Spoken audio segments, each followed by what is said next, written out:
레위기 27장 14절에서 25절까지의 말씀.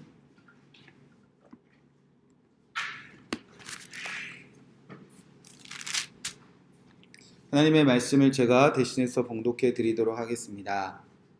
만일 어떤 사람이 자기 집을 성별하여 여호와께 드리려 하면 제사장이 그 우열간의 값을 정할지니 그 값은 제사장이 정한 대로 될 것이며, 만일 그 사람이 자기 집을 물으려면 내가 값을 정한 돈에 그 5분의 1을 더하리니 그리하면 자기 소유가 되리라. 만일 어떤 사람이 자기 기업된 밭 얼마를 성별하여 여호와께 드리려면 마지기 수대로 내가 값을 정하되 보리 한 호멜지기에는 은 50세겔로 계산할지며, 만일 그가 그 밭을 희년부터 성별하여 드렸으면 그 값을 내가 정한 대로 할 것이요, 만일 그 밭을 희년 후에 성별하여 드렸으면 제사장이 다음 희년까지 남은 연수를 따라 그 값을 계산하고 정한 값에서 그 값에 상당하게 감할 것이며, 만일 밭을 성별하여 드린 자가 그것을 물으려면 내가 값을 정한 돈에 그 5분의 1을 더할지니 그리하면 그것이 자기 소유가 될 것이요, 만일 그가 밭을 무르지 아니하려거나 타인에게 팔았으면 다시는 무르지 못하고 희년이 되어서 그 밭이 돌아오게 될 때는 여호와께 바친 성물이 되어 영원히 드린 땅과 같이 제사장의 기업이 될 것이며, 만일 사람에게 샀고 자기 기업이 아닌 밭을 여호와께 성별하여 드렸으면 너는 값을 정하고 제사장은 그를 위하여 희년까지 계산하고 그는 내가 값을 정한 돈을 그날에 여호와께 드려 성물로 삼을지며, 그가 판 밭은 희년에 그 판 사람 곧 땅의 원주인에게 되돌아갈지리라. 또 내가 정한 모든 값은 성소의 세겔로 하되 20게라를 한 세겔로 할지니라. 아멘. 하나님의 말씀입니다. 오늘은 레위기 27장 14절에서 25절 성별하여 드린 자라는 말씀 제목 가지고 하나님의 은혜를 나누도록 하겠습니다. 자, 하나님의 그 약속에 이제 이스라엘이 응답하고 있습니다. 그리고 이 응답은 점차 고조되고 있습니다. 첫 번째는 하나님께서 날 구원하시고 또 그 구원에 감격한 모든 백성들이 하나님께서 언약을 맺으시고 이 언약을 지키신다 약속하셨으니까 이제 자기의 삶을 드립니다. 서원하기 시작합니다. 바로의 종이었는데 이제 주님께서 구원하셨으니까 주님의 종이 되어서 나를 주님에게 드립니다. 나도 이제 주님의 종으로 살기 시작합니다. 그렇게 어린아이부터 어른까지 남녀노소 한 사람도 빠짐없이 자기의 삶을 주님께 서원하는, 내가 종으로 살겠습니다. 이렇게 서원이 시작됩니다. 내가 주님의 종이 되었으니까 이제 소유들도 서원하기 시작합니다.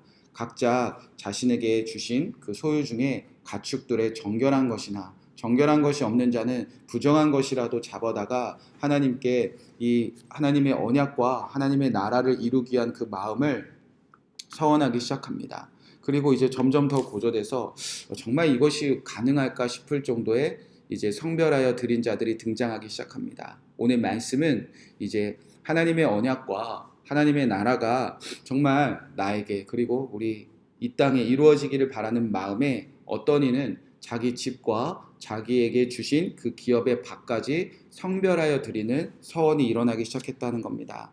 먼저 14절부터 15절은 먼저 자기 집을 성결하여 드리는 경우에 해당되는 말씀입니다. 만일 어떤 사람이 자기 집을 성별하여 여호와께 드리려면 제사장이 그 우열간의 값을 정할지니 그 값을 제사장이 정한 대로 될 것이며, 만일 그 사람이 자기 집을 물으려면 내가 그 값을 정한 돈에 5분의 1을 더할지니 그리하면 자기 소유가 되리라. 어떤 사람은 하나님의 언약과 하나님의 말씀 그리고 하나님의 나라가 이루어지기 위하여 자기가 사는 집마저 하나님께 성별하여 드리기 시작했다는 겁니다. 이제 그 집은 하나님의 소유가 된다 하셨습니다. 그런데 이때 반드시 제사장은 그 집의 우열을 정하여 좋고 나쁨을 정하여 그 값을 정한다고 주님께서 기록해 놓으셨습니다. 이는 하나님께 그 집을 드린 자가 언제든지 그 정한 값의 5분의 1을 더하고 물을 수 있게 하시기 위하였습니다. 자, 그리고 어떤 이는 하나님의 언약과 하나님의 나라가 이루어지기를 바라는 마음에 자기의 기업된 밭까지 그 땅까지 성별하여 드리기도 했다는 겁니다. 16절 말씀에 보면 만일 어떤 사람이 자기 기업된 밭 얼마를 성별하여 여호와께 드리려 하면 마지기 수대로 내가 값을 정하되 보리 한 호멜지기에는 은 50세겔로 계산할지며. 앞서 레위기 여호와의 절기에서 살펴보았듯이 모든 땅의 주인은 하나님이라고 하나님이 선포하셨습니다. 그래서 하나님의 땅을 하나님께 돌려드린다는 것이 이상하게도 들리지만 하나님의 언약을 이루기 위해서 내게 맡겨주신 그 기업의 그 땅마저 하나님께 성별하여 드리는 자들을 향하여 하나님께서 규정을 주셨다는 겁니다. 자, 그런데 자세하게 읽어보면 자기 기업의 밭을 성별하여 여호와께 드릴 때 실제로 밭이나 그 기업의 땅을 드리는 것이 아니라 오늘 말씀에 보면 마지기 수대로 내가 값을 정하여 드리라 이렇게 기록되어져 있다는 겁니다. 마지기 수는요 어떤 뜻이냐면 밭에 뿌릴 그 씨앗의 분량을 말합니다. 그리고 그 씨앗의 분량을 한 호멜지기 나귀가 질 수 있는 그 양을 말한다고 합니다. 그러니까 하나님이 내게 기업을 맡겨주셨습니다. 그런데 그 기업에 내가 이제 파종할 시기가 되어 씨를 뿌렸다는 겁니다. 그런데 그 소출을 얻기 전에 이미 씨를 뿌린 그 양대로 미리 값을 매겨서 하나님께 드리는 것이 이 밭을 성별하여 드리는 규정이었다는 겁니다. 여러분 이거는 정말 놀라운 서원입니다. 예를 들어서 여러분 밭에 봄에 씨를 뿌린 대로 거둘 수가 없습니다. 그대로 다 되어지진 않습니다. 아무리 많이 뿌려도 그 정확한 양대로 거둘 수 없는 게 이 세상의 이치입니다. 가뭄이 올 수도 있고요. 비가 많이 내릴 수도 있고요. 뭐 바람이 불 수도 있고 병충해가 불 수도 있고. 그러니까 토지를 드린다. 그런데 토지를 드리면서 밭을 드리면서 봄에 씨를 뿌린 대로 미리 계산하여 드린다는 것은 여러분 대단한 결단이고 대단한 서원이라는 겁니다. 그것도 1년 정도 이렇게 밭을 드리는 사람들의 서원을 드렸다는 것이 아니라 말씀을 잘 읽어보면 희년을 기준으로 미리 다 드렸다는 겁니다.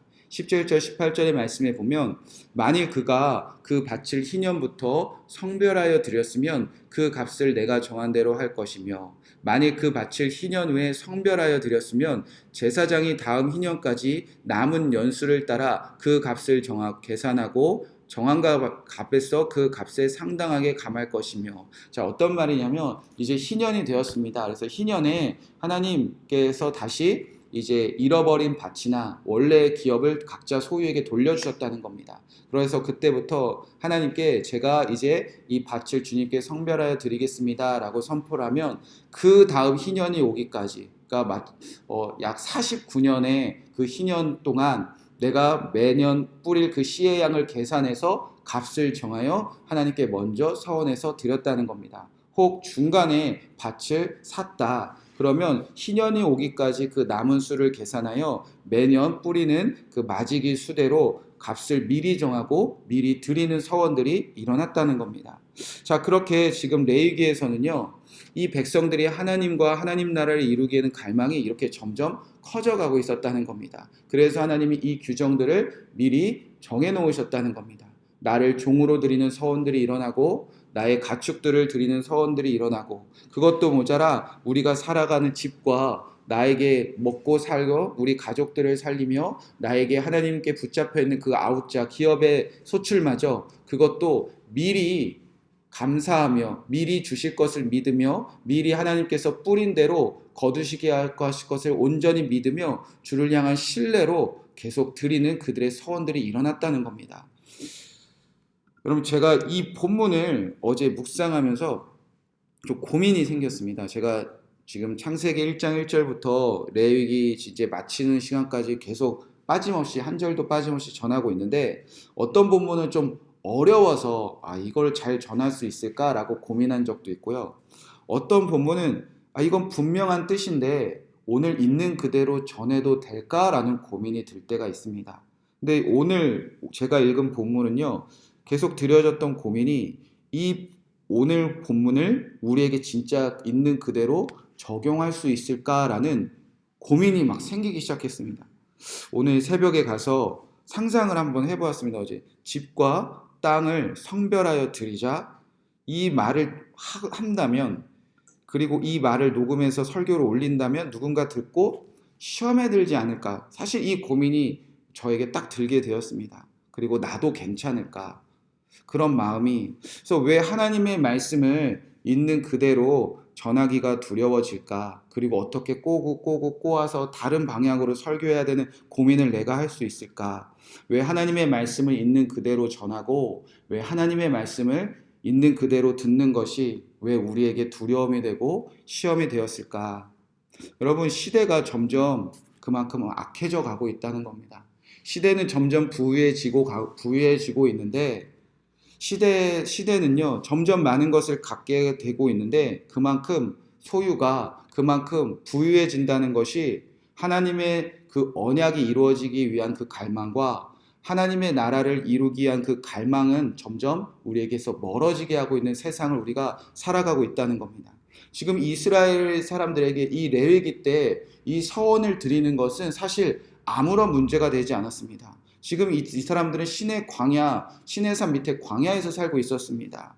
지금 하나님이 언약을 왜 주셨습니다. 내가 이거 다 이루어 줄게. 너네가 이 규례와 율례와 율법대로 살면 내가 이 언약 다 이루어 주고 너희가 하나님의 나 땅을 차지하며 기업을 얻을 것이며 그곳에서 너희가 철 따라 비를 내려 많은 풍성한 소유를 갖게 되고 그 소유를 빼앗길까 두려워하지 않는 평안을 누리게 되며 결국 너희가 사는 그 곳곳만이 성전이 될 거야 라는 그 언약을 내가 반드시 이루시다 했을 때 주여 그 언약을 이루어지면 나도 이것을 드리겠습니다. 나도 이것을 드리겠습니다. 이렇게 아멘하는 것에 사실은 이들은 전혀 문제가 되지 않는 사람이었습니다. 왜냐하면 사실 이 사람들은요 집이라고 해봤자 매일 쳤다가 걷었다가 그런 천막이거든요. 땅 없었어요. 어차피 집이라고 해봤자 천막이고 땅 이들이 실제로 40년 후에야 벌어질 일이었을지 그들은 상상도 하지 못할 일이었습니다. 꿈만 같은 이야기였던 거죠. 그날이 온다면 나도 종으로 드리고 내 소유도 아낌없이 드리고 내 집도 내 땅도 드리겠다. 지금 이들이 서원이 점점 커지는 것은 절대 무리도 아니었고 어렵지 않은 그런 시대를 살았다는 겁니다. 그런데 실제로 이 사람들이 어떻게 되었죠? 실제로 여호수아 때 땅을 정복하고 이제 그들이 하나님의 나라를 취하게 되었습니다. 그리고 여호수아는 나와 내 집은 여호와만 섬기겠다 고백이 시작되었습니다. 그런데 사사기 때군요. 이제 창세기와부터 여호수아까지 이른 그 시기와 이제 반대로 거꾸로 가는 세상들이 펼쳐집니다. 그들은 왕이 없이 자기의 옳은 소견대로 살기 시작하고 집도 생기고 소유도 생기고 기업의 밭의 소출들이 점점 풍성해지니까 그들이 결국 어떻게 했죠? 왕이신 하나님을 버리기 시작했습니다. 그리고 시대가 흘러 이제 예수 그리스도가 이 땅에 오신 그 신약 시대 때 한 부자 청년이 예수님께 찾아오기 시작합니다. 내가 무엇을 드려야 영생을 얻을 수 있습니까? 나는 하나님의 말씀 다 지켰습니다. 주의 계명 다 지켰습니다. 그때 예수님은 이렇게 대답하십니다. 누가복음 18장 22절에 보면 예수께서 이 말을 들으시고 이르시되 내게 아직도 한 가지 부족한 것이 있으니 내게 있는 것을 다 팔아 가난한 자들에게 나눠주라. 그리하면 하늘에서 내게 보화가 있으리라. 그리고 와서 나를 따르리라 하시니 내 소유를 팔아 가난한 자에게 나눠주라. 그리하면 하늘에 보화가 있으리라. 이제 그리고 나를 따르라. 그러자 부자의 반응이 어땠습니까? 그 사람이 큰 부자이므로 이 말을 듣고 심히 근심하더라. 부자 청년은 하나님의 나라에 관심이 있었습니다. 그리고 하나님의 언약에도 관심이 있었습니다. 그런데 결국 그는 큰 부자여서 근심하며 주님 곁을 떠나갔다는 겁니다. 그러자 예수님이 이렇게 대답하십니다. 예수께서 그를 보시고 이르시되 재물이 있는 자는 하나님의 나라에 들어가기가 얼마나 어려운지 낙타가 바늘기로 들어가는 것이 부자가 하나님의 나라에 들어가는 것보다 쉬우니라 하리라. 예수님은 부자가 천국 그 낙타가 바늘기 들어간보다 어렵다고 말씀하셨습니다. 그렇게 대답하셨습니다. 우리가 꼭 이런 세상을 살고 있습니다. 그래서 말씀을 있는 그대로 전하기도 있는 그대로 듣기에도 우리는 두려워하며 오늘도 근심하고 있지 않나. 성경 속에 성경 속의 이 부자보다 오늘 우리는 더 큰 근심 속에 사여 있을 정도로 우리는 더 많은 축복을 누리고 있습니다. 그런데 우리가 언젠가 내 생명이 내 소유가 내 집과 내가 가진 밭과 그 밭에서 나는 소출들이 주님이 나를 붙잡고 있는 그 아웃자 기업들에서 나는 소출들이 하나님의 나라를 향한 그 열망을 향한 근심이 되어버리고 있는 세상에서 살고 있지 않나. 저는 여러분이 참 부자로 살았으면 좋겠다는 마음이 있습니다. 재정적으로 시험당하지 않고 여러분의 맡겨주신 기업에서 풍성한 소출을 얻고, 그러나 진짜 부자는요, 하나님의 나라를 향한 열망과 하나님을 향한 나라에 대한 열망이 더 큰 자가 부자입니다. 영원하지 않은 이 세상의 집과 영원하지 않은 이 세상의 기업 때문에 영원한 하나님의 나라에서 내가 살 집과 영원한 하나님의 나라에서 내가 누리게 될 그 기업을 빼앗겨 버리는 그 가난한 자는 진짜 부자가 아니라 이 세상에서 우리는 가장 가난하게 살고 있는 것입니다. 하나님의 말씀이 오늘 여러분에게 고민이 되고 하나님의 말씀이 여러분에게 근심이 되는 것이 아니라 날 구원하신 하나님께 내가 가진 것을 아낌없이 드릴 수 있는, 그만큼 하나님의 나라를 향하여 열망을 가진 우리의 서원이 점점 더 커져가는 이스라엘 백성의 이 레위기의 그 순수한 신앙이 저와 여러분에게 회복되고 또 결단이 되어지는, 또 우리가 가진 것 때문에 하나님의 말씀을 향한 마음과 하나님의 나라를 향한 마음이 근심하고 떠나가는 그 부자 청년과 같이 되지 않기를 주님의 이름으로 간절히 축복의 말씀을 드립니다. 이 말씀 붙잡고 우리가 함께 기도하도록 하겠습니다. 먼저 각자 자신을 위해서 기도하겠습니다. 하나님이 내게 집을 주셨습니다. 하나님이 내게 기업을 맡겨주셨습니다. 그러나 이 하나님의 맡겨주신 집과 하나님의 맡겨주신 내 기업 때문에 하나님의 언약과 하나님을 향한 그 나라를 향한 그 갈망이, 그 서원하는 마음을 잃어버리지 않는 내가 되게 하여 주시옵소서. 이 세상의 집 때문에, 이 세상에 영원하지 않은 이 땅덩어리 때문에 영원한 하나님의 나라, 그 영원한 하나님의 나라에서 내가 살아갈 집과 그 땅을 향한 그 간절한 소망을 잃어버리지 않는 내 삶이 되게 하여 주시옵소서. 각자 자신을 위해서 기도하셨으면 좋겠습니다. 가정을 위해서 기도하도록 하겠습니다.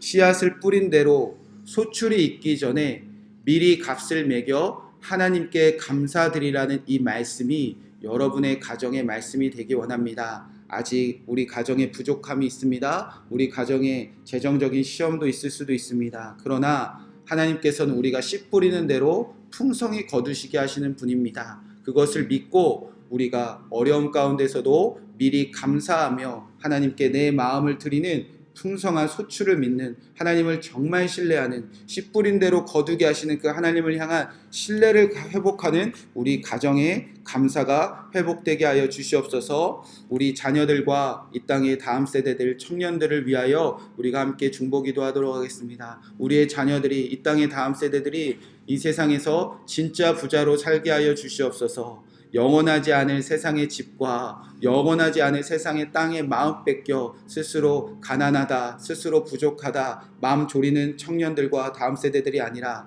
하나님이 주신 영원한 소유와 하나님이 주신 영원한 하나님의 나라, 그 말씀을 붙잡고 이 세상에서 가난한 자로 살지 않게 하여 주시옵시고, 하나님의 언약과 하나님의 나라를 위하여 나의 것을 하나님께 서원할 수 있는 진짜 부자가 되게 하여 주시옵소서. 교회를 위해서 기도하겠습니다. 교회가 하나님을 향한 서원이 점점 커져가게 하여 주옵소서. 주의 종들로 가득하게 하여 주옵시고, 나의 소유를 주께 드리며 하나님의 언약과 하나님의 나라를 위하여 하나님이 주신 것을 성별하여 드릴 수 있는 거룩한 성도들로 주의 교회가 하나님의 나라를 향한 열망이 가득한 사람들의 그 진짜 부자들이 모인 교회로 주님 회복시켜 주시옵소서. 함께 나와 가정과 자녀들과 교회를 위하여 함께 합심해서 기도하고 여러분의